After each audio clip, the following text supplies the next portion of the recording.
Hello family, তোমরা সবাই কেমন আছো? এটা ছিল কালকের ভিডিও। কালকে ছিল মঙ্গলবার, আর মঙ্গলবার আমার একটু শরীরটা খারাপ হওয়ার জন্য আমি অফিস ছুটি করেছিলাম। তো বিকেলে বোর হচ্ছিলাম, কি করব, যার সাথে বেরোই তাকে নিয়ে চলে গেলাম। তোমরা তো জানো আমি কার সাথে অলওয়েজ বেরোই, আর নতুন করে নিশ্চয়ই বলতে হবে না। তো ও আমাকে বললো মেলা দেখাতে নিয়ে যাবে। ও বাবা, মেলার মাঠে এসে দেখি কী অবস্থা, মেলার তো কিছুই অবশিষ্ট পড়ে নেই, শুধু কাগজগুলো আর আবর্জনাই পড়ে আছে। তারপরে ও আমাকে বললো যে চ তাহলে টুকটাক কিছু খেয়ে নেবো, খানা খাজানায়, তারপরে তুই বাড়ি চলে যাস।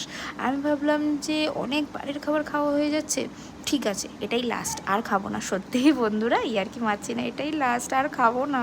অনেক বাইরের খাবার খাওয়া হয়ে যাচ্ছে, যদিও বা খাই তোমাদেরকে হেলদি ভিডিওই, মানে হেলদি খাবার ভিডিওই শেয়ার করব, কথা দিলাম। আর এখানে ও নিয়ে নিয়েছিল একটা পকোড়া, আর আমি নিয়ে নিয়েছিলাম ফিশ ফিঙ্গার। খুব একটা হেভি খাবার খাইনি, দেখো তোমরা।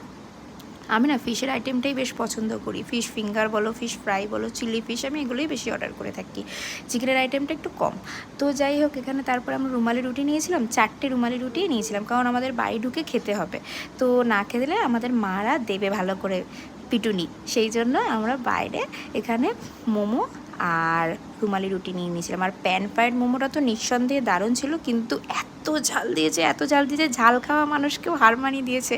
ওর জিভ টিপ সব কিছু লাল হয়ে গেছিলো। আর আমার কথা তো তোমাদেরকে নাই বা বললাম বন্ধুরা, প্যান ফ্রাইড মোমোটা খেয়ে আমার যে কী অবস্থা, নাকের জলে চোখের জলে হয়ে গেছিলো জানো।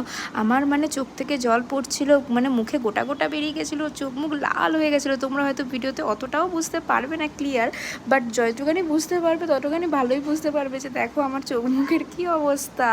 আমি এত ঝাল একদম খেতে পারি না, আর কি বলবো তোমাদেরকে, এতটাই ঝাল করে দিয়েছে। আর এখানে আমার বাড়ি যাওয়ার সময় ও আমাকে বলছিল যে তোর কান কেটে নিয়ে চলে যাবে, তুই যদি সোনার দুল পরে বেরোবি না, আর তুই আর সোনার দুল পরবি না, ট্রেনে এরকম করবে। তারপরে তর্ক বিতর্ক করতে করতে একটু ঝামেলা হয়ে যাচ্ছিলো। তারপরে আমি বললাম আয় আয় টাটা করে দে, আমি বাড়ি চলে যাচ্ছি। তারপর ও এসে টাটা করে দিল, আর তোমাদেরকেও বলে দিলাম টাটা।